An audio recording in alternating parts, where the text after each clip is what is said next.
Welcome back to Anker Insider. I'm Josh, and it has been a while, but today we are back with Anker's brand new Prime Power Bank for 2025. So let's go ahead and take a look.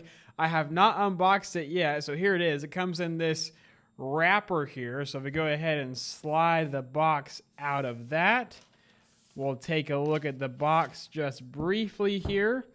This is Anker's new Prime Power Bank 26K 300 watts. They have unfortunately dropped the PowerCore branding from all of their power banks now. So we've got 250 max dual port input. It is 140 max for single port for most chargers, but 150 with an Anker charger that I have that we'll show a little bit later on. Smart power distribution supposedly, and 140 watt max fast charging output per port. The 300 watt comes from 140 plus 140 for both USB-C ports, and then plus 20 for the USB-A port. So around the back of the box, there are some specifications here. Nothing all too interesting, but this is model number A110A. So let's get into it. There's the Anker Prime branding on the side. Let's go ahead and open the box here. We've got a couple of these pull tabs similar to the Apple packaging on both the top and the bottom. And then flip this back over. Out comes the power bank. So it is wrapped. So we'll go ahead and take this off.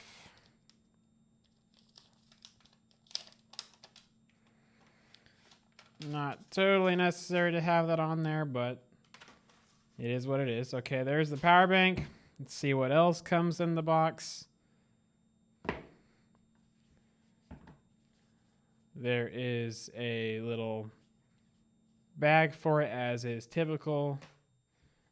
And this is a cable here. Let's go ahead and see roughly how long this is. Comes with a nice Velcro tie. And you know what? That might be a 3-foot, that might be a 1 meter cable there. Pretty nice length included in the box. Of course, short cables are nice as well with power banks. And then we've got a quick start guide here with some instructions and possibly a few specs buried in there somewhere. And that is what's in the box. So go ahead and put that to the side. And let's see how much charge the power bank shipped with. Push the button, the display comes on, and it's about 24% charged. All right, so we'll be able to do a little bit of charging, and then we'll go ahead and plug in a couple of Anker's chargers to see if we can get that full 250 watt maximum input into this thing. So just a quick overview of the design here. This is a pretty slim charger. In fact, if I compare it to the 737 Power Bank 24K, this was released a few years ago. This new one actually has a larger total capacity at nearly 100 watt hours, but the old one is larger and slightly heavier as well than the new one. Of course, this one also does not have the pogo pin for wireless charging on the dock. That is coming soon for this new version. There's a new 150 watt docking station for this, but it does work with the current 100 watt version as well. Again, just real quick, also on the design of this, the sides are pretty interesting here. It makes, again, this feels, it's just still pretty heavy power bank, but there's a little bit of an angle groove here along the sides. And then along the back, this is something new they've been doing with some of their recent additions. It is very large, well, relatively large text there that says airline safe 99.75 watt hours. So this is just about as large as you can legally take on most airlines without asking for special approval. So that's pretty nice to see. And then again, the port selection here has not changed over the past few years across the flagship Anker power banks. Still 2 USB-C ports and 1 USB-A port. So a lot of people were asking, maybe hoping for just 3 USB-C ports with the new high-end power banks.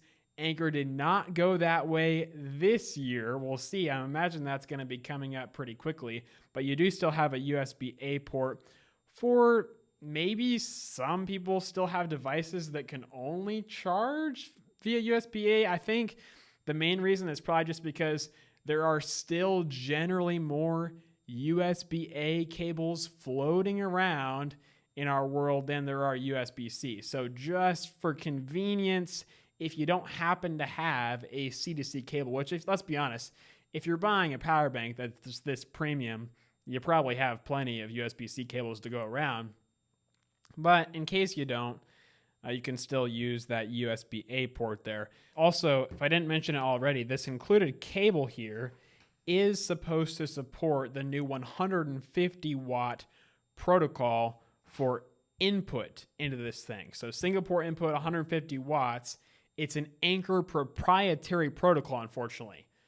I don't know why they didn't just bump up the voltage within the EPR spec of power delivery, but this is limited to 28 volts, but they've increased the amperage up to about, I think, 5.36 or something, so that it does 150 watt input. Only 10 watts more than 140, so it's not a huge deal. I don't think it's going to make that much of a difference, but they did decide to implement that. Okay, let's go ahead and connect up some devices here. So I've first got a MacBook Air that's nearly dead. So we're going to go ahead and get this here. And let's plug this in. See if this will power up here. It should take, I think, about 70 watts typically is what the MacBook Air takes. So we get a little bit of an animation here. And so right away, the wattage output on the default screen is extremely small. You probably can't see that. So let's try clicking the button, and there it is. 69.5, 69.7. Yep, so about 70 watts going out. Okay, so that's good on the MacBook Air, just what you'd expect. It's working as advertised. So now let's go ahead and also connect up an older iPad that still uses a lightning port. So we'll go ahead and use a USB-C to lightning cable for this. And this iPad is closer to being fully charged, so it probably won't be going too fast, but we'll see. Okay, so unfortunately, when you do plug in a new device, it looks like it jumps right back to the default screen. So you can't make it stay on the single port output, perhaps, unfortunately. But it's drawing about 15 watts and looks like it did not change the MacBook. Again, as expected, this thing is capable of at least briefly outputting up to 300 watts. I don't have the devices to test that. And quite honestly, if you do the math on it, this thing, first of all, is not going to sustain 300 watts. But even if it did, it would last about 15 minutes before this thing would be fully depleted. So that would be connecting up to 140 watt laptops or other devices that are 140 watt PD, and then also using a 20 watt USB-A port. The power bank would be fully drained in about 15 minutes. So it's just completely unrealistic. Nobody would ever do that, or at least I can't think of a reason why you would want 15 minutes of 140 watt charging with two devices. It just doesn't make a whole lot of sense. Practical usage here, you're probably looking at 140 watt maximum. I don't think many people are going to be putting more than that on this thing. And even 140 watts is not going to last very long. That's still going to be gone in well under an hour at constant 140 watt output. The battery just isn't that big on this thing. But here's the good news, okay? It is working. So we don't have a dud out of the factory, so that's good. So there's the output, quick output test in this first impressions video. So let's go ahead and unplug those devices, set those to the side. And we'll go ahead and unplug these cables because I already have cables set up for our input test. So let's bring in a couple of other Anker chargers here into the picture. So this is the new 160 watt adapter. I'll have another video on this one coming soon. And importantly, this is another cable that Anker offers that supports their 150 watt protocol, just so we'll be able to test it. So first, we're going to plug in with this cable here that's connected to this. And this should give us our 150 watt reading here. So let's see. Bum-ba-da-bum, bum-ba-da-bum-ba-da-bum. There it is, 150 watt max. So let's see what it actually shows. Again, the wattage on here is really hard to read on this main screen, but it's about 102, 120. Let's go ahead and flip over. And there, it's much easier to read.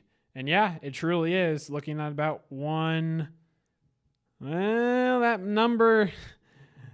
number might be a little bit deceiving because here on this charger, it's showing about 145, and I've already measured this, and this display is pretty accurate. Typically, by the time it travels through that cable, we've actually lost a couple of watts by the time it gets over into the power bank. So I'm skeptical that that is actually the number we're getting out of this.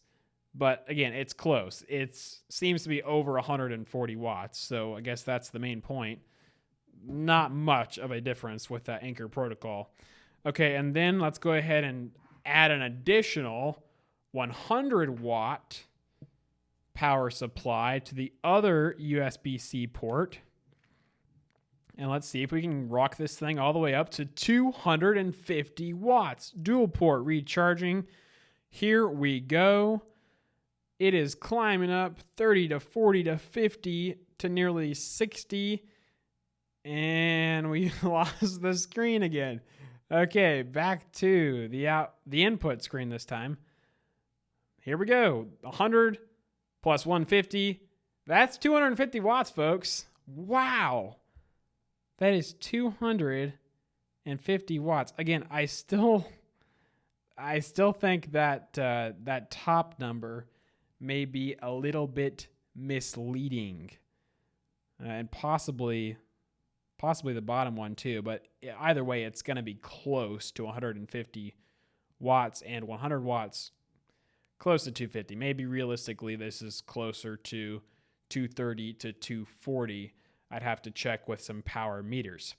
But that gives you an idea. And then if we check our temperature's still good. I would hope so. We haven't been going for but a couple of minutes.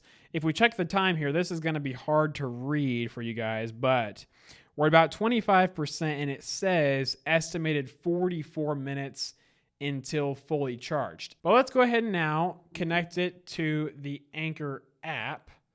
So I've got the app pulled up here. Let's go ahead and add a device and see what happens. It automatically recognizes the power bank.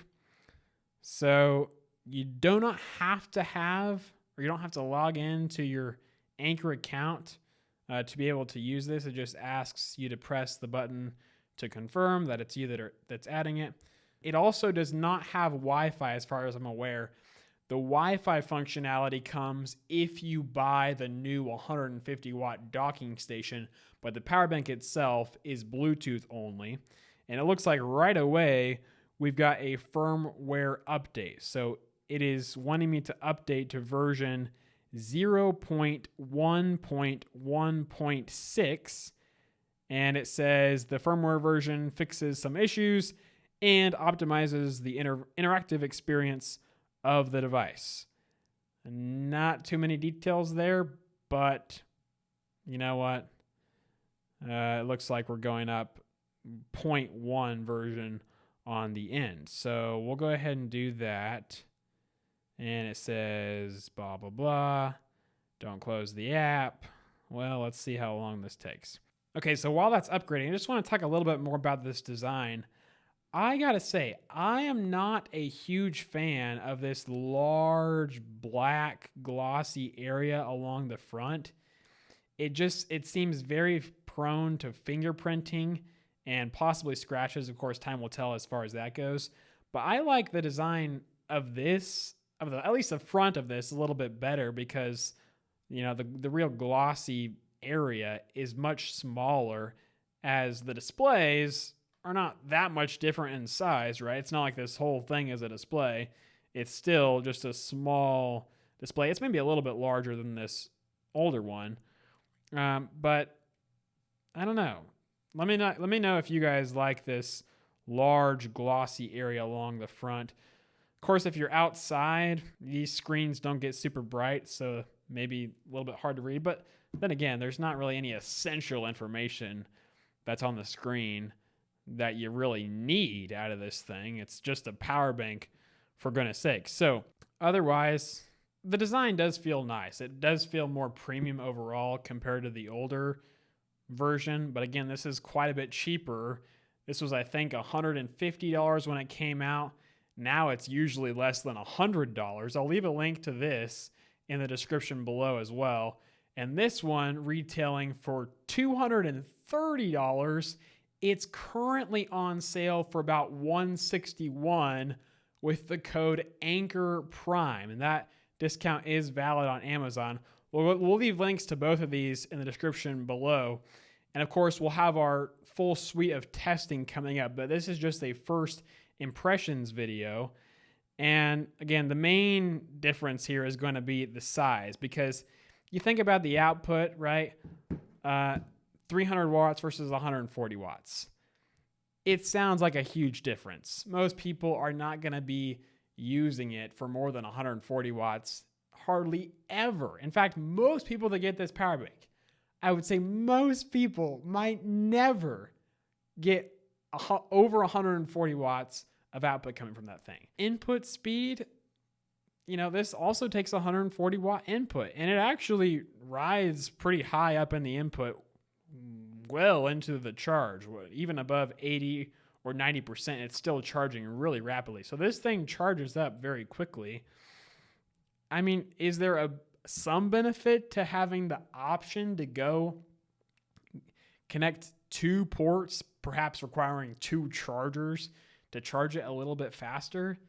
Maybe, but it's not a huge upgrade, right? It's not going to make a big difference in most situations. It won't make any difference at all if you just connect one port, because it's the same maximum speed unless you have a special Anker charger that'll do 10 watts more.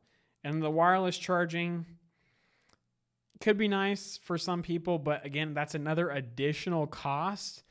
That is going to cost probably over $100 when that comes out. So then this becomes over $300 for a power bank versus, you know, just plugging it in. Not sure if that's worth it for most people as well. But of course, this is all up to you. Let me know what you think about the differences between this two. It is a nice power bank. I will say that. Again, it just looking at it has a premium look and feel to it. And the firmware update is taking a little bit of time. I did notice that when I tilted this screen, at least I thought, it turned over. Maybe right now it's in the middle of the update process, so it's not doing that. This one is still getting me decent efficiency here years later. I haven't put a ton of charge cycles on this one, but the nice thing about this one also is that even though it's 140 watt total output, right? This does, confirmed, have smart power distribution, and it updates rather rapidly. Less than 2 minutes, it'll update. So what that means is if you connect up a laptop that takes, let's say, 100 watts, right? And then you connect another device that maybe only takes 10 watts. Well, it'll initially start at a 70 watt split. And we're talking about the two USB-C ports here. I don't really use the USB-A port much on this, but it'll start at a 70-70 split. But then after a minute or two, it'll recognize that, oh, that second device only needs 10 watts. So it'll funnel a lot of the remaining power over to the first one and get it back up to 90 or 100 watts. And that's pretty cool technology. This one, I'll have to do some testing because it'll require you to go in and limit the total output if that's possible in the app, because by default, you just have 140 and then you add another one and it's another 140. But I'm guessing that throttles really quickly. So again, we'll see on the testing for that. But as of right now, the update has completed. So here we go. Here is the app for the new power bank. So it shows the remaining battery percentage there. We scroll down and we've got cable information for each port, which is nice, just like the new Prime charger. This is also cool. It shows the temperature of the battery, so that's neat. And then in charging mode here, we've got a few different options. Smart dynamic allocation. So interesting that they're not calling this AI mode 2.0 like they are on the wall charger. It says the smart chip detects connected devices and dynamically adjusts output for safer, more efficient charging. An interesting way of saying not a whole lot at all. I mean, it doesn't exactly tell us what it does. We've got power saving mode. This is the one that's interesting to me. It says this mode intelligently manages input and output power to reduce heat generation, ensure a consistent charging experience, and help extend the lifespan of both the power bank and your device. And then we've got custom mode there as well. So I'm interested to test out this one. Of course, we'll test out all three of them. Then in the settings here, the same charging modes are there. We've got some screen settings. You can set a clock screensaver on here and then reconnect to Bluetooth to resync the time, I believe, is what's going on there. Always on when active, which is nice. And then your screen off time can be set up to 30 minutes. Screen brightness, and you've got the battery health that shows up there. And again, we already did the firmware update. And that is just about what the app shows. So I will say the temperature is nice. I wish they actually showed the readout of the temperature on the wall charger as well. That would be a nice touch.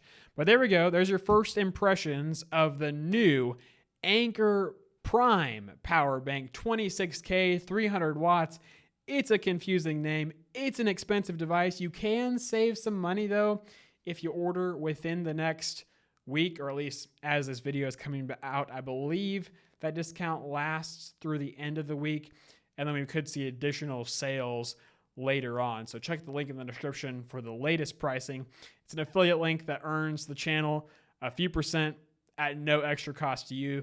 So appreciate your support. If you decide to shop there, let me know what questions you have about this for the full review coming up. We will do some extended input and output testing to see how fast or how long the speeds can hold up at those crazy marketing values. And of course, how fast the device fully recharges.